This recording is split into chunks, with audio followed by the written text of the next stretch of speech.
Olá, paz seja convosco. Tudo bem com vocês? Bom, se você gostar do vídeo, dá um joinha.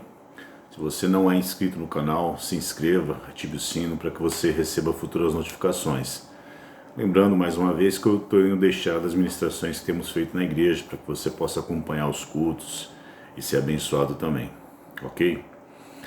Eu quero começar esse vídeo fazendo uma pergunta. O que permeia a sua mente? O que direciona? Qual é a influência dos seus pensamentos? Eu estou falando isso porque eu tive acesso a um documentário do Brasil Paralelo que fala sobre a questão musical e como que a música ela pode influenciar toda essa questão dos nossos pensamentos, nossas emoções. Vale lembrar que quando você ouve uma música que fez parte da sua história, se te remete a uma situação, seja ela triste ou alegre, não importa, a música ela marca, ela gera sensações. E isso também tem a sua relevância, inclusive dentro da igreja. Eu conversava ontem com a minha esposa e falando sobre toda essa questão e como que isso é banalizado. E uma coisa que me chamou muito a atenção nesse documentário é que como que a música ela era tratada nos seus primórdios, nos seus princípios.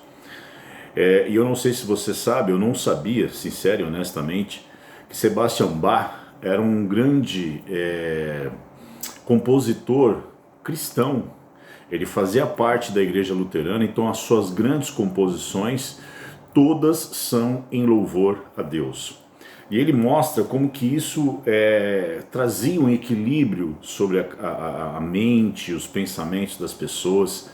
E aí eu fiquei pensando numa coisa, por exemplo, as pessoas viviam sem música, porque as pessoas para ouvir uma música que gostava tinham que ouvir uma ou duas vezes no ano, quando havia um concerto na sua cidade, e isso quando elas podiam pagar. Hoje é tudo muito fácil, tudo muito acessível. Mas a grande questão que eu trago isso, e eu vou deixar o link aqui embaixo para que você possa, querendo acessar esse documentário, como que isso tem influenciado, como que a música, porque tem um filósofo que ele diz o seguinte, que nada acontece na sociedade, na política, que não tenha sido demonstrado e feito primeiro nas artes e na literatura. Então o que ele quer dizer? A sociedade ela é influenciada pelas artes e pela literatura. Então aquilo que você está vendo hoje nas artes e na literatura é o que vai determinar para qual rumo essa sociedade está sendo direcionada.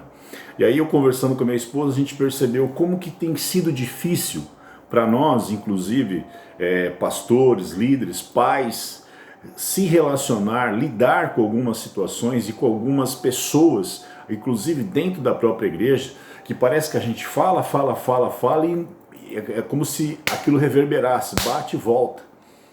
E a pessoa não assimila. Por quê? Porque a mente dela, ela está permeada por um outro tipo de pensamento que não é aquele que eleva a pessoa a Deus. E a música é a prova clara disso. Então, há um texto na palavra de Deus, 1 Coríntios capítulo 10, verso 31, que diz assim: portanto, quer comais, quer bebais, ou façais outra coisa qualquer, fazei tudo para a glória de Deus. Então, se nós pararmos para pensar nesse texto, até a nossa música, até a música deveria ser para a glória de Deus.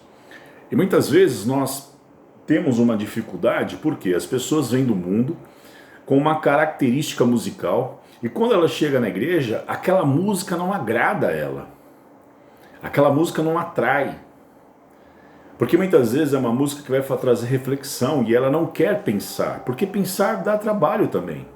Ela não quer refletir, ela não quer analisar. E nós vivemos um tempo que as coisas são tudo muito prontas, tudo muito à mão, tudo muito fácil.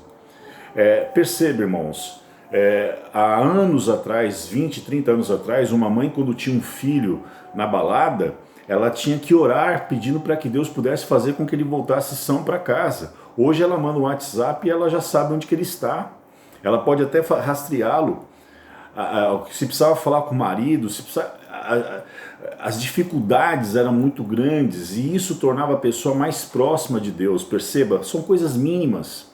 As pessoas eram menos sedentárias, porque eu lembro que a televisão você tinha que trocar o canal, levantar para tocar o canal. Hoje você tem tudo ao controle, tudo é controle, tudo é controle, tudo é muito à mão. Comida à mão, tudo à mão e tudo muito fácil, tudo muito sem trabalho. E nós não temos a preocupação, se eu não tenho trabalho, eu não tenho a preocupação de fazer o que faço para a glória de Deus. E aí, a minha vida, ela vai sendo permeada por essa influência da sociedade, que por trás de si tem uma influência maligna. E mesmo quando a pessoa vai para a igreja, ela tem dificuldade de amoldar o seu caráter, a sua vida, os seus pensamentos e a sua maneira de decidir as coisas baseado na palavra de Deus. Tanto é assim que quando a gente chega e questiona, muitas vezes a pessoa ela se irrita. Por quê? Porque ela só aprendeu a ter direitos. De 30, 40 anos para cá, o que tem sido bombardeado na mente da sociedade é direitos e não deveres. E aqui o texto diz, fazei tudo para a glória de Deus. O seu trabalho, a sua casa, o seu casamento, seu filho, tudo.